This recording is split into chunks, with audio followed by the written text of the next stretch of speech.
শবে বরাতের রাত আসতেছে, মৌলবীরা ফতুয়া দিয়া দিব, দেখবেন শবে বরাতের 1-2 দিন আগে শবে বরাতের রাতে মসজিদ সাজানো বেদাত, কবরস্থানে যায় জিয়ারত করা বেদাত, শবে বরাতের রাতে হালুয়া রুটি খাওয়া বেদাত, শবে বরাতের রাতে একজন আরেকজনের বিরিয়ানি ফাঁকে খাওয়া বেদাত। ফতুয়া দেয় না? এগুলা রুসুম, এগুলো আমরা সুন্নত বলি না, ফরজ বলি না, এগুলা রুসুম।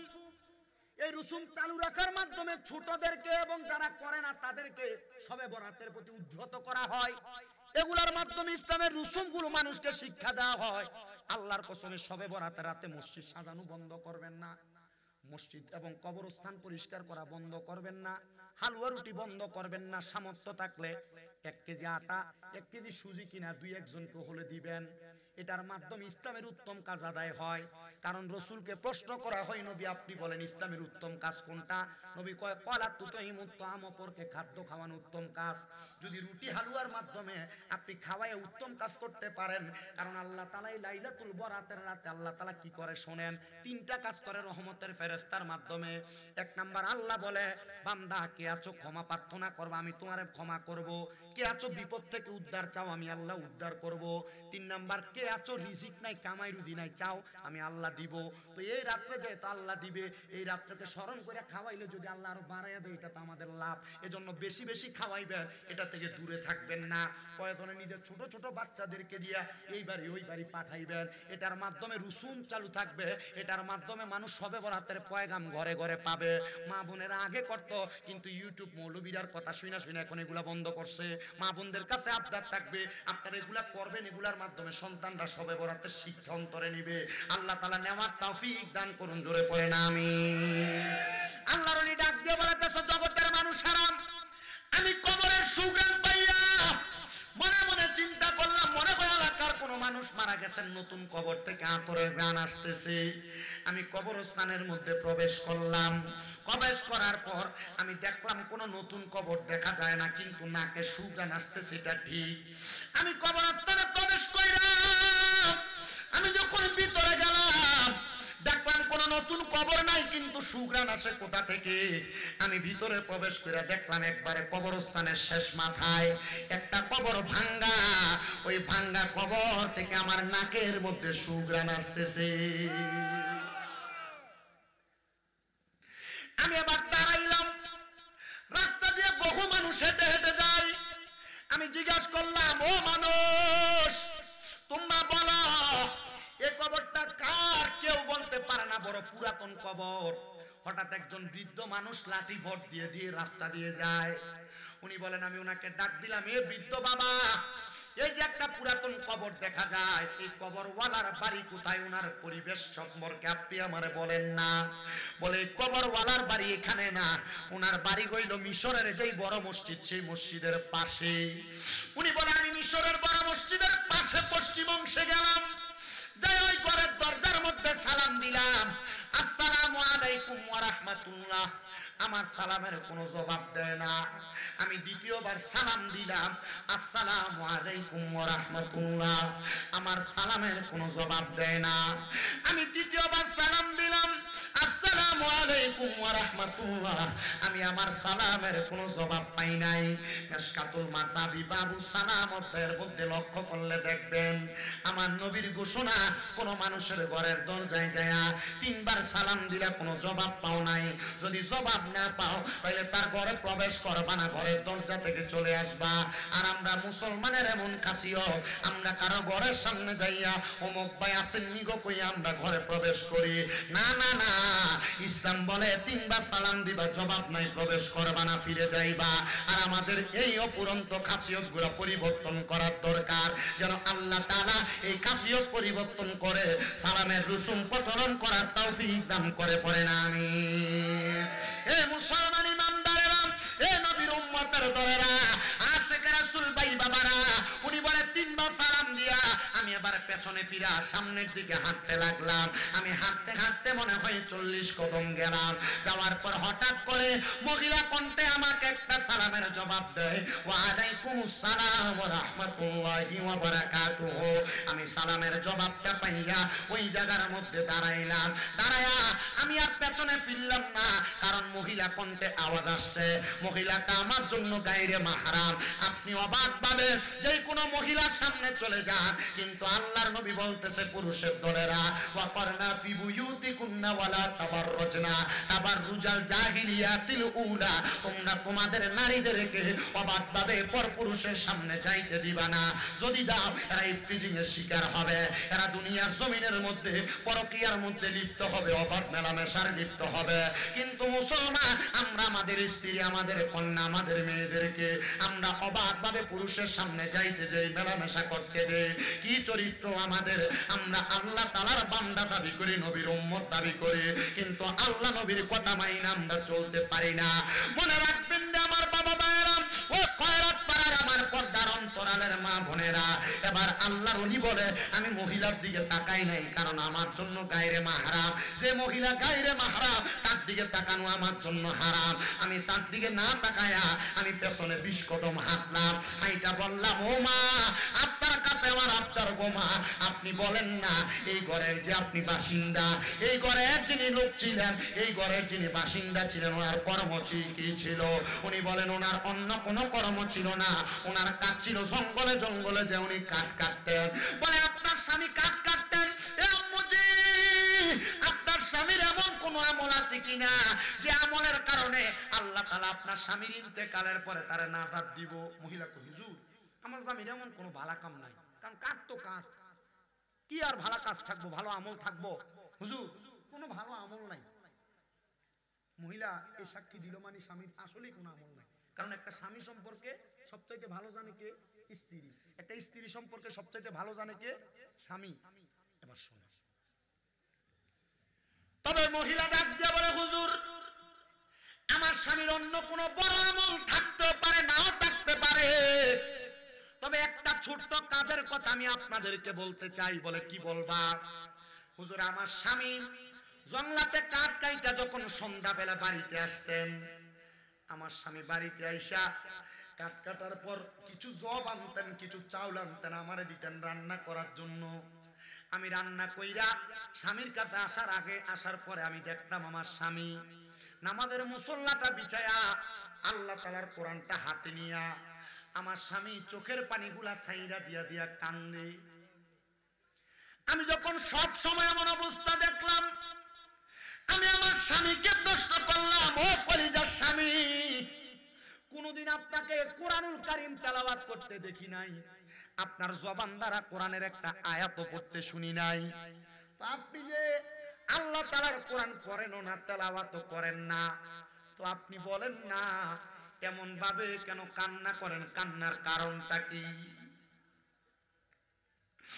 স্ত্রীটা ডাক দিয়ে কই, হুজুর আমার স্বামী চোখের পানি আরো বড় করে ছেড়ে দিছে, কাঁদতেছে আর ডাক দিয়া বলতেছে, এ হুজুর আমার স্বামী আমাকে বলতেছে আমি যদি আল্লাহ তাআলার কোরআন পড়তে পারতাম, আমি কি আল্লাহর কোরআন খুইলা খুইলা চোখের পানি ফালায়া কাঁদতাম? আল্লাহর ওলি বলেন, আমি এই উত্তরটা পাইয়া চলে গেছি। আমি পথিমধ্যে রাত্র গভীর যখন হয়ে গেছে, আমি 2 রাকাত নামাজ পড়েছি, যেই নামাজের নাম সলাতুল ইস্তেসকা। সলাতুল ইস্তেসকার নামাজ আমি আদায় কইরা আমি আমার আল্লাহর কাছে জানতে চাইলাম, গো মনিব আপনার কাছে আমার ফরিয়াদ, এ বান্দা শুধু জঙ্গলে জঙ্গলে কাঠ কাটতো, বান্দার কোনো এমন নেক আমল ছিল না। বান্দাদের দুনিয়ার জমিনের ভিতর থেকে কবরে যাওয়ার পর বান্দার কবর থেকে সুঘ্রাণ আসতেছে। মনিব আপনি বলেন না বান্দার কবর থেকে কেন সুঘ্রাণ আসতেছে? বান্দার এমন কি নেক আমল আছে? বলে বান্দার অন্য কোনো নেক আমল না, বান্দা যে আল্লাহর কোরআন তেলাওয়াত করে করে কান্না করত, কোরআন তেলাওয়াত করতে পারতো না, তাকায়া তাকায়া কান্না করত, এজন্য আমার আল্লাহ তাআলা এই কোরআনের বরকতে বান্দার কবরে সুঘ্রাণ চালু করে দিছে। কোরআন পড়তে পারেন না মুরব্বী বাবারা, যুবক ভাইয়েরা, আল্লাহর ওয়াস্তে এই কোরআনটারে বুকের সাথে আগলে রাখবেন, তেলাওয়াত করতে পারেন না তাকায়া থাকবেন, দেখবেন আমার আল্লাহ তাআলা অসংখ্য রহমত অসংখ্য বরকত দিবে। কারণ আমার আল্লাহ বড় দয়াবান, আমার আল্লাহ বড় মায়াবান। বলেন আমার আল্লাহ যদি দয়া করে, আল্লাহ যদি মাফ করে, দুনিয়ার কোন বান্দা এই দুনিয়ার জমিনের মধ্যে, ওই দুনিয়ার জমিনের মধ্যে বান্দার জান্নাতে যাওয়া আটকাইতে পারবে না। এবার বলেন আমরা সবাই আমার আল্লাহর দয়া নিয়ে আমাদের গুনাহ মাফ করাইতে চাই কি চাই না? ওই আল্লাহর দয়া কম না বেশি? আপনারা আসতে কইতাছে জিকির করে আদায় গেছেন গা, আবার করবে, আমিও করব আমার কারণ ওয়াজের পরে সামাকাওয়ালি আছে, এখন আর বল খোয়ানোর দরকার নাই, শুধু আমার সঙ্গে সুবহানাল্লাহ আলহামদুলিল্লাহ ঠিক হইয়া আমি একটু ওয়াজটা করি, একটু মনোযোগ দিয়ে শুনেন, ঠিক আছে না? সবাই গরম হইলে কেউ বলি আমার আগে রুজুর গরম আছে না, আমি নরম থাই, এটাই ভালো, কি কন? তার মানে বোঝা যায় আল্লাহর কোরআন যারা তেলাওয়াত করতে পারেন না, অনেকে মুরব্বি হয়ে গেছে, কোরআনের দিকে সাইডে হরফ অক্ষরগুলো ভালো করে দেখে না, আপনি পড়বেন কেমনে? আপনি তাকিয়ে থাকবেন, মোহাব্বত করবেন, লাভ বুঝি না, লাভ আছে? মাফ করার মালিক কে? আরেকটা ছোট্ট ঘটনা শোনাই। যে বান্দার নাম হযরত সুলতান মাহমুদ গজনবী রাহমাতুল্লাহ আলাইহি, উনার জীবনীর 7 খণ্ডের একটা কিতাব আছে। হযরত সুলতান মাহমুদ গজনবীর একটা কাজ ছিলেন, উনি দুনিয়ার জমিনের মধ্যে একটা গোপনীয় ইবাদত করতেন, যেই গোপন ইবাদতের নাম হলো তাহাজ্জুদের সালাত। কোন সালাত? অনেকগুলা নামাজের কথা বলবো একটা ধাপে ধাপে। এর আগের একটা ঘটনায় বলছি সালাতুল ইস্তিসকার কথা, এখন আরেকটা নামাজের কথা বলছি সালাতুত তাহাজ্জুদ। হযরত সুলতান মাহমুদ গজনবী বলেন, আমি আল্লাহ তাআলার আদেশ মোতাবেক তাহাজ্জুদের নামাজ আদায় করি, কারণ আমার আল্লাহ তাআলা আমার নবীকে বলেছেন আপনি রাতের কিছু অংশে তাহাজ্জুদের নামাজ পড়েন, যদি আপনি তাহাজ্জুদের নামাজ পড়েন অতি সত্বর আপনাকে মাকামে মাহমুদ দেওয়া হবে। তো আমার নবীকে তাহাজ্জুদ নামাজের ওযুর পানি যোগায় দিতেন নবীজির একজন কলিজার টুকরা সাহাবী, যার নাম হযরত রবিয়া। উনি বলেন আমার নবীজিরে যখন আমি তাহাজ্জুদের নামাজের ওযুর পানি যোগায় দেই, আমার নবী আমারে বলতেছে, এরে রবিয়া, তাহাজ্জুদের নামাজের ওযুর পানি যোগায় দেওয়া হইলা দিলা, তুমি বলো না আমি নবীর যে এত খেদমত করে, আমি নবীর কাছে তুমি কোনো কিছু চাও কিনা? রবিয়া ডাক দিয়া কয়, নবী গো, আমি আপনার সাথে জান্নাতে আপনার সাথী হইয়া থাকতে চাই। আমার নবী দোয়া করেছে, আর ঠিকই হযরতে তালহা রাদিয়াল্লাহু তাআলা আনহু বলে আমি স্বপ্ন দেখেছি আমার নবীর সাহাবী রবিয়া আমার নবীর সাথে জান্নাতে আছে। ওই তাহাজ্জুদ নামাজ আদায় করতেন হযরত সুলতান মাহমুদ গজনবী। তিনি বলেন আমি একদিন ফজরের নামাজের পূর্ববর্তী মুহূর্তে আমি তাহাজ্জুদের নামাজ আদায় করার জন্য বের হইলাম। বের হওয়ার পর দেখলাম 4 জন ব্যক্তি দূরে দিয়ে হাইটা হাইটা যায়। আমি চিন্তা করলাম এই 4 জন মনে হয় তাহাজ্জুদ নামাজ আদায় করার জন্য ওযু করতে বের হইছে, কারণ যে বেটাটা ভালো মানুষ, এ বেটা কারো সম্পর্কে মন্তব্য করতে মন্তব্যটা ভালো করে, কিন্তু দেখবেন এলাকার অনেক কুশ্চিত লোক আছে, বাজে লোক আছে, মানুষের সম্পর্কে যখন তখন যে কোনো মন্তব্য করে, আছে না? এমন ফালতু আছে না? চা দোকানে বৈশা, রাস্তায় বৈশা, দোকানে বৈশা মানুষের সম্পর্কে একবার অবাক ভাবে যে কোনো মন্তব্য করে বসে, এটা ভালো মানুষের স্বভাব না।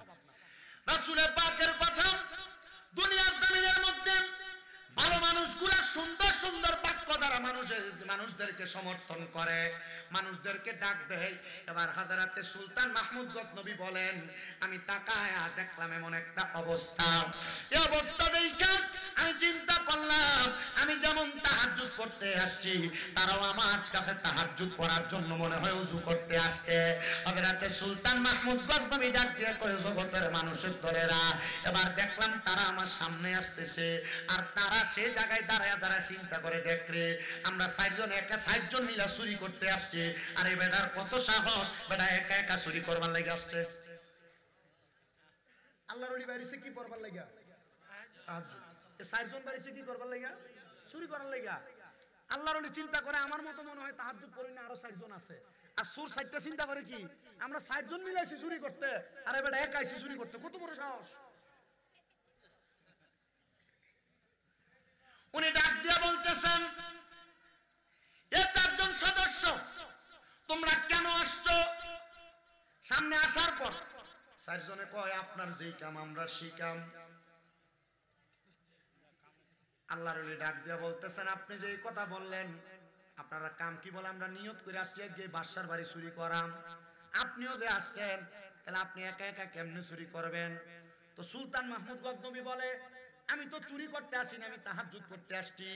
তো তোমরা যে আসছো চুরি করতে ৬০ জন এক লগে, তো কে কম নেয় কে বেশি নেয়? বলে না, কেউ কম বেশি নেয় না, আমরা ৪ জনের ৬০টা ক্ষমতা, আমরা ৬০টা ক্ষমতা দিয়ে সমান সমান ভাগ নেই।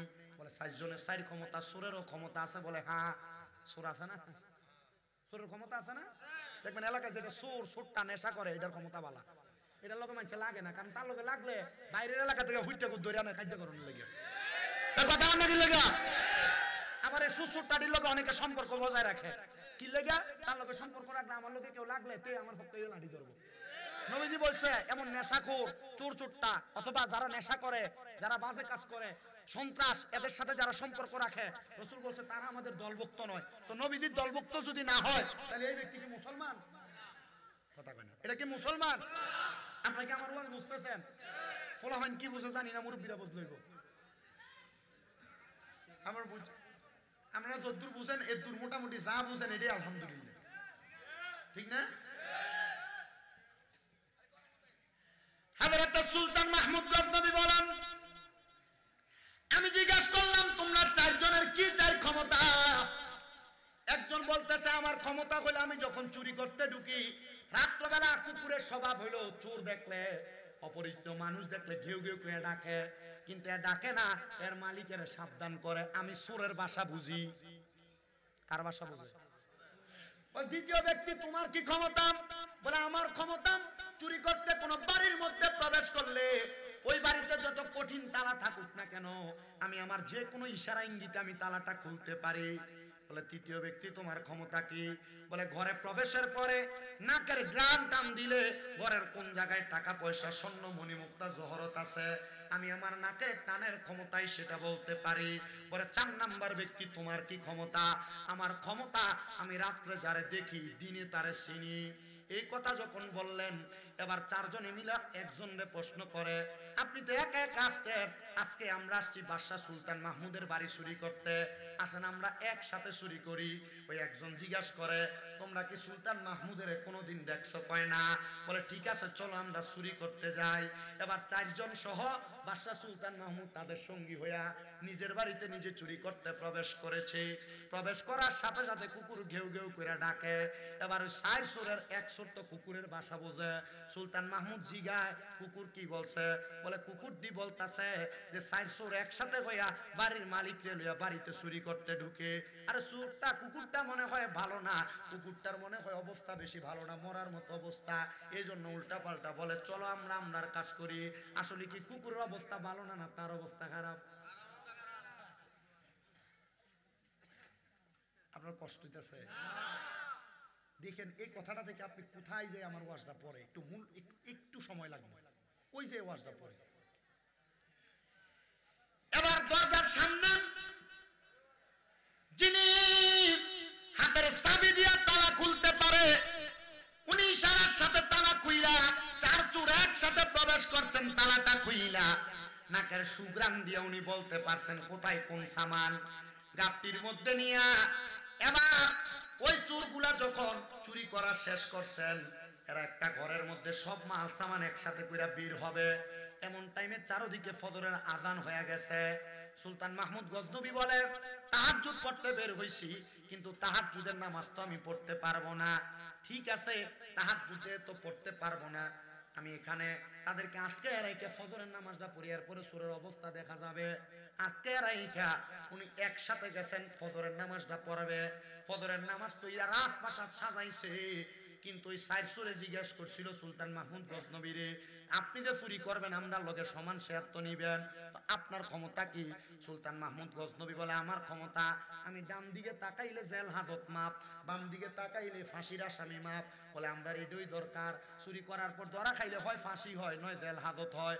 আপনি ডাইনে তাকাইলে যেহেতু জেল হাজত মাপ, বামে তাকাইলে যেহেতু ফাঁসি মাপ, আপনি আমরা লগে চলেন। সুলতান মাহমুদ গজনবী আযান শুই না এদেরকে এক ঘরে আটকায়া এবার নামাজ পইরা রাজপ্রাসাদে বসছেন, বিচার করবে। এবার রাজকার্যের রাজ্যের মধ্যে জেলখানার রাজপ্রাসাদের মধ্যে কাঠগড়ার মধ্যে 4 জন চোরের হাজির করছে। সুলতান মাহমুদ গজনবী বসতে বিচার করার জন্য। বিচার করতে যখন বসছেন 4 চোরের মধ্যে 3 চোর কান্দে, 1 চোর মুস্কি মুস্কি আসে। কান্দে কয়জন? আসে কয়জন? কি আসে জানেন? ওই যে যেই লোক রাতে যারে দেহে দিনে তারে চিনে। এর চিন্তা লাইছে রাজপ্রাসাদের রাত চৌকাটে যে বসছে একে বাদশা। আরে এটা তো হে ব্যক্তি যে আমরা লোকে চুরি করতে ঢুকছিল। উনি ডাক দিয়ে বলতেছেন, এ বাবা 3 জন কাঁদতেছে, তুমি কেন হাসো?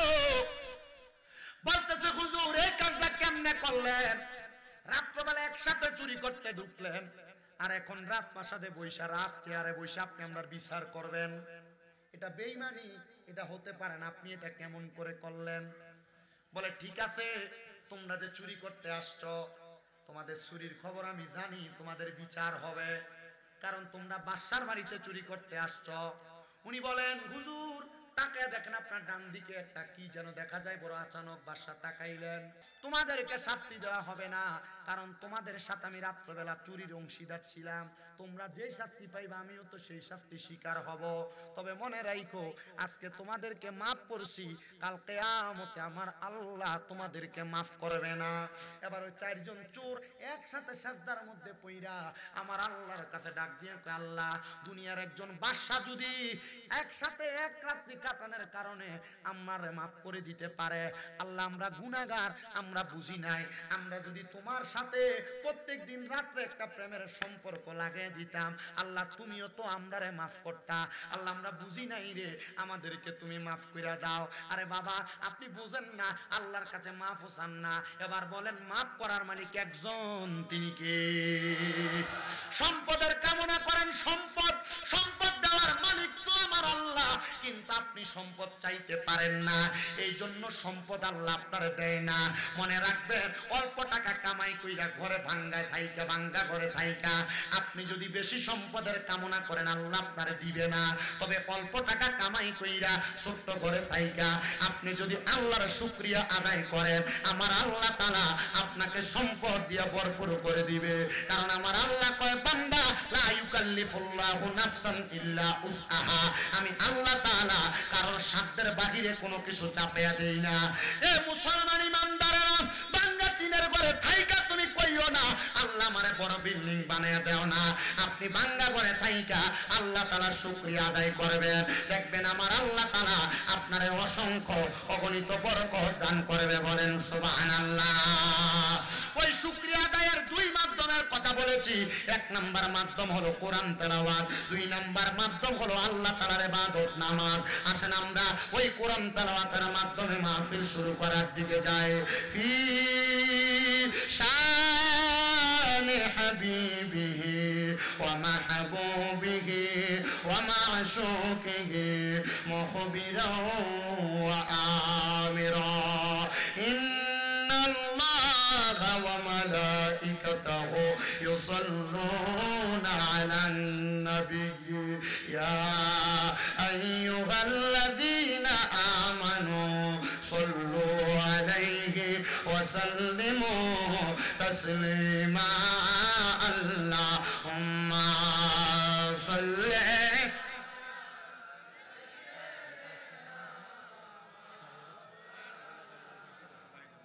ওয়া আলা আলি সাইয়্যিদ বেবে দেখো মনে মনে প্রেমনি করছ নবীর সনে, নইলে থেকে বা রোজা হাসরে মুহাম্মাদিয়া রাসূলুল্লাহ আল্লাহুম্মা সাল্লি। মোহাব্বত নিয়ে পড়েন মুহাম্মদ ওয়া আলা আলি সাইয়্যিদিনা শিকাইয়া প্রেম খেলা কইলো কাইলা কামলিওয়ালা, একবার দেখা দিয়া মিঠাও জালা মুহাম্মাদিয়া রাসূলুল্লাহ আল্লাহুম্মা সাল্লি মাওলানা মুহাম্মদ ওয়া আলা আলি সাইয়্যিদিনা লা ইলাহা ইল্লাল্লাহ লা ইলাহা লা ইলাহা ইল্লাল্লাহ লা ইলাহা লা ইলাহা ইল্লাল্লাহ লা ইলাহা লা ইলাহা আল্লাহ আদম হাওয়া বানাইলা রাসূলুল্লাহ আমরার চোখের মনি মক্কি মাদানি হাবিবুল্লাহ আমরার চোখের মনি মারহাবা আল্লাহ আল্লাহ রাসূলুল্লাহ আমরার চোখের মনি মক্কি মাদানি রাসূলুল্লাহ আমরার চোখের মনি মারহাবা আল্লাহ আল্লাহ আল্লাহ তাআলার খাস নূরেতে বানায়াছে তার হাবিব রে আমরা সবাই কোরআন পড়িয়া জানি মারহাবা আল্লাহ আল্লাহ রাসূল পাইলে আল্লাহ পাবে এই কথা কোরআনে শুনি তাই তো রাসূল আপনাই ভালোবাসি মক্কি মাদানি রাসূলুল্লাহ আমরার চোখের মনি মারহাবা আল্লাহ আল্লাহ রাসূলুল্লাহ আমরার চোখের মনি মক্কি মাদানি রাসূলুল্লাহ আমরার চোখের মনি মারহাবা আল্লাহ আল্লাহ যদি পাইতে চাও গো রাসূল দর মুর্শিদেরি কদম পাইবা রাসূল সদা সর্বদা মারহাবা আল্লাহ আল্লাহ নবীর চরণ পাইতে চাইলে ওলির চরণ দর তাইলে পাইবা তুমি সর্বদাতে জানি মক্কি মাদানি রাসূল আমার নয়নের মনে মারহাবা আল্লাহ আল্লাহ রাসূলুল্লাহ আমরার চোখের মনি মক্কি মাদানি রাসূলুল্লাহ আমরার চোখের মনি মারহাবা আল্লাহ আল্লাহ আল্লাহ আল্লাহ আলাম পাতাই জাঙ্গাম পাতাই কত পানি জোরে শাসবি দায়ের গোসল দিব বড়ই পাতা জঙ্গলে মারহাবা আল্লাহ আল্লাহ জবান না খুইলা আল্লাহ আল্লাহ শরমাই আল্লাহ আলাম পাতাই জাঙ্গাম পাতাই কত পানি জোরে শাসবি দায়ের গোসল দিব বড়ই পাতার জলে মারহাবা আল্লাহ আল্লাহ আতর গোলাপ সুরমা চন্দন সিটাই দিব রে ও পানের রেজবি মাওলা রে তুমি দিরে দিরে ফিরে ফিরে চালা হাইয়ো রে মারহাবা আল্লাহ আল্লাহ তোমায় ডাক দিলে বলার পানে চাঙাই রে ও পানের রেজবি মাওলা রে তুমি দিরে দিরে ফিরে ফিরে চালা হাইয়ো রে আল্লাহ আমার বিয়ার সাথী আমি চারজন দেখি আমদার গোরে নামাই দিয়া দিব আমায় পাখি মারহাবা আল্লাহ আল্লাহ ওই কবরে নূরের নবী আয় বরে গজবি ওই কবরে নূরের নবী আয় বরে ও প্রাণের মুর্শিদ রে তুমি দিয়ে দিয়ে ফিরে ফিরে ছাড়া আইয়ো রে মারহাবা আল্লাহ আল্লাহ চন্দ্র রাইতে আইসো গো রেজবি চন্দ্র রোপাহার তোমার গলায় দিব বলতে প্রেমের কাহার মারহাবা আল্লাহ আল্লাহ তোমার আত্মাতে আত্মা মিশাইয়া রাঙাই করে গে রেজবি রাতা তে আত্মা মিশাইয়া রাঙাই ও প্রাণের মুর্শিদ গো তুমি দিয়ে দিয়ে ফিরে ফিরে চালা আইয়ো গো মারহাবা আল্লাহ আল্লাহ নারী বলো পুরুষ বলো তোমার আসে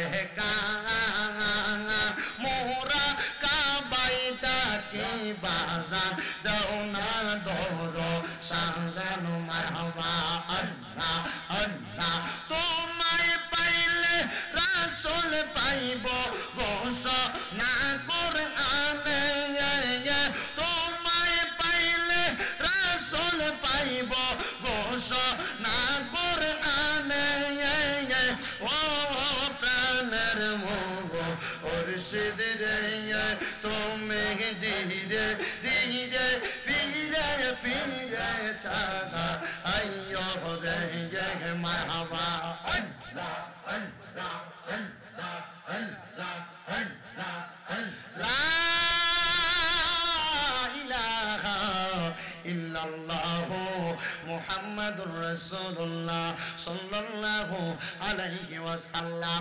যেহেতু বসছেন জান্নাতের বাগান মাহফিলে, প্রথমে মাহফিলে নাম সুলতানুল আউলিয়া হুজুর গৌসে পাক আব্দুল কাদের জিলানীর, ওনার শানের একটু কথা বলে আমি আমার বয়ানের ইতি টানার চেষ্টা করব। এরপরেই আপনারা সামা কাওয়ালি করবেন। এ মুসলমানেরা, হুজুর বড় পীর গৌসে পাক আব্দুল কাদের জিলানী উনি কোনো সাধারণ ওলি না, উনি হইলেন মাদারজাত আল্লাহর ওলি। মায়ের গর্ভ থেকে ওলি হইয়া দুনিয়াতে আসছেন। গাউসে পাকের দরবারে চোর গেছে চুরি করতে, আবার কুতুব বানায়া ফিরাইছে, ঘটনা আপনারা সবাই জানেন। কিন্তু গাউসে পাকের দরবারে আরেকটা চোর গেছে রে চুরি করার জন্য, যেই চোরের গাউসে পাকে পীর বানায়া ছাড়ছে। কেমন পীর বানাইছে জানো?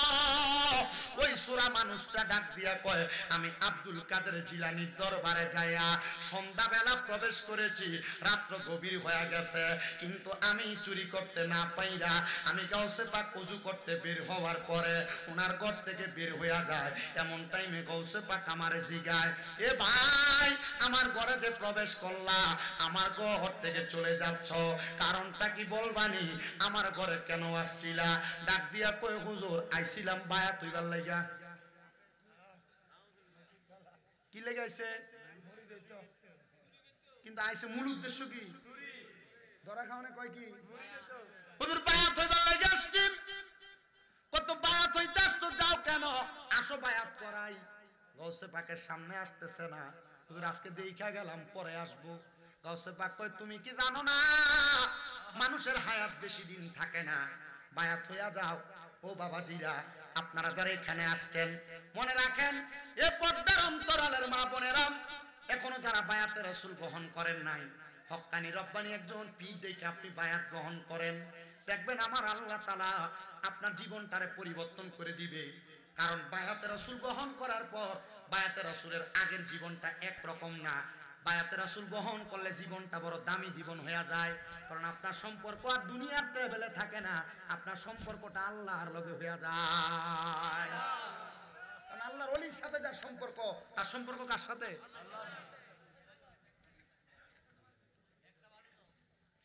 আমার মুসলমান ইমানদারেরা, আল্লাহর ওয়াজটা শেষ করতে দাও।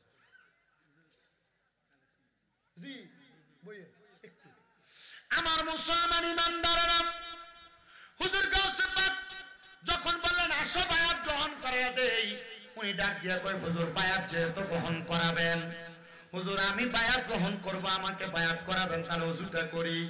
চিন্তা করছে ওযু করে চলে যাবে না, গাউসে পাক নিজে দাঁড়ায় তারে ওযু করায়া ঘরে প্রবেশ করায়া গাউসে পাকের একটা পাঞ্জাবি দিয়া তারে সুন্দর করে বসাইছে। দেখছেন নি কেমন ভাগ্যবান সোর মানুষ, মুরিদ হইয়াই সাথে সাথে মুরিদ হওয়ার আগে গাউসে পাকের একটা সুন্দর পাঞ্জাবি পায় গেছে। আরে মুরিদ তো এমন মুরিদ, এর মনের আশা মরার পরে পীর মুর্শিদের যে কোন একটা স্মৃতি লয়ে আসে কবরে যাইতে জন্য আসে, কয় ওরে বাজারের সাদা মার্কিন আমার অঙ্গে না লাগাইও, আমার মুর্শিদের পুরান জামা দিয়া আমার কাফন পরাই দিও, যাইতে আমায় সঙ্গে নিও বলে আর কোন দল চাই না মুর্শিদ, আর কোন দল চাই না মুর্শিদ, যাইতে আমায় সঙ্গে নিও। কোন বাতিল ফেরকার মৌলবি দিয়া মোর জানাজা নাহি দিও, আমার তরিকতের পাগল পাইলে মোর জানাজা পড়াই দিও, যাইতে আমায় সঙ্গে নিও কন্যা আর কোন দল চাই না মুর্শিদ, আর কোন দল চাই না মুর্শিদ, যাইতে আমায় সঙ্গে নিও। একটা জবান বন্ধ রাখবেন না, চিৎকার মেরে বলে নিয়া বলি আল্লাহ। এ মুসলমান, এবার গাউসে পাকের পাঞ্জাবি পরে গাউসে পাক তারে সুন্দর করে ওনার একটা পাগড়িও লাগাই দিছে। গাউসে পাক ডাক দিয়ে কয় হাতটা বাড়াও, উনি হাতটা বাড়ানোর পর ডাক দিয়ে কয় তুমি আমার সাথে পড়ো। বলে কি পড়বো হুজুর? গাউসে পাক কয় কোয়ার জীবনে নামাজ ছাড়তাম না, কয় হুজুর আর নামাজ ছাড়তাম না। গাউসে পাক কয় আর মিছা কথা বলবা না, কয় মিথ্যা কথা বলবো না। গাউসে পাক কয় বায়াত হয়ে গেছো, বায়াত শব্দের অর্থ প্রতিশ্রুতিবদ্ধ হওয়া, আবদ্ধ হওয়া, মিশে যাওয়া। কয় হুজুর আপনার কাছে বায়াত গ্রহণ করলাম, আপনি আমার এখন বায়াত গ্রহণ করাইছেন, কয় বা যাও নিজের কাছে যাও। উনি কি কাজ করবে? গাউসে পাক আব্দুল কাদের জিলানী উনার অন্তরের খবরটা জেনে গেছেন। গাউসে পাক বলেছেন যাও নিজের কাছে যাও। গাউসে পাকের কাছে বায়াত নিয়ে চলে গেছে, রাস্তা দিয়ে হাঁটে আর চিন্তা করে পুরো রাত্র যেহেতু শেষ হয়ে গেছে, বায়াত গ্রহণ করবো আমি কোন জায়গায়? এবার গাউসে পাক পুরো রাত্র যেহেতু চলে গেছে, চুরি করব কোন জায়গায়? এই কথা চিন্তা করে সামনে যেয়ে দেখে বাগদাদের বড় বাদশার বাড়িটা তার সামনে। কয় যেহেতু রাত্র শেষ হয়ে যাচ্ছে, অন্য কোন বাড়িতে চুরি করতে পারবো না, আজকে লম্বা পাঞ্জাবি আর মাথায় পাগড়ি আছে, দেখি না আজকে বাদশার বাড়ি যাতে চুরি করবো। কার বাড়িতে গেছে? বাদশার বাড়িতে প্রবেশ করে দারোয়ান সজাগ, প্রবেশ করতেছে। দারোয়ান জিজ্ঞাসা করে কে আপনি, যান কোথায়? বলে বাদশার বাড়িতে প্রবেশ করতেছি চুরি করার জন্য। দারোয়ান তো এত লম্বা পাঞ্জাবি আর মাথায় পাগড়ি চুরি করতে যায়, মনে হয় বাদশার কোনো শুভাকাঙ্ক্ষী হবে, আমার সাথে টিস্কারি করতেছে। এবারে ঠিক আছে যান, চুরি করে সব নিয়ে যান গা। দারোয়ান প্রবেশ কইরা পুরো বাদশার বাড়ির মাল সামান গুলা নিয়া হঠাৎ করে বের হবে, দেখে আজান হয়ে গেছে। এমন টাইমে মন পরিবর্তন, মালগুলা রাইখা দিয়া নামাজে দাঁড়ায় গেছে। আসলে আইসে কি করতে? পরে কি মন পরিবর্তন করার মালিক কি? আল্লাহ। চুরি করার মাল লগে নামাজে দাঁড়াইছে, আল্লাহু আকবার। নামাজ পড়তেছে, এমন টাইমে বাদশার ঘুম ভাঙার পরে সে বলে আমি তাকে দেখলাম যত সম্পদের সিন্ধুক গুলা আছে, সব সিন্ধুক গুলা আমি দেখলাম খোলা। আমি বুঝতে পারলাম চুরি করতেছে। আমি আবার পুরা রাত বাসার তালাশ করে দেখলাম কোন জায়গার মধ্যে চোর নাই। আমার ইবাদত খানাতে ঢুইকা দেখি চোর এখানে বইয়া বইয়া নামাজ পড়ে, কিন্তু এটা তো চোর না, শরীরে লম্বা পাঞ্জাবি।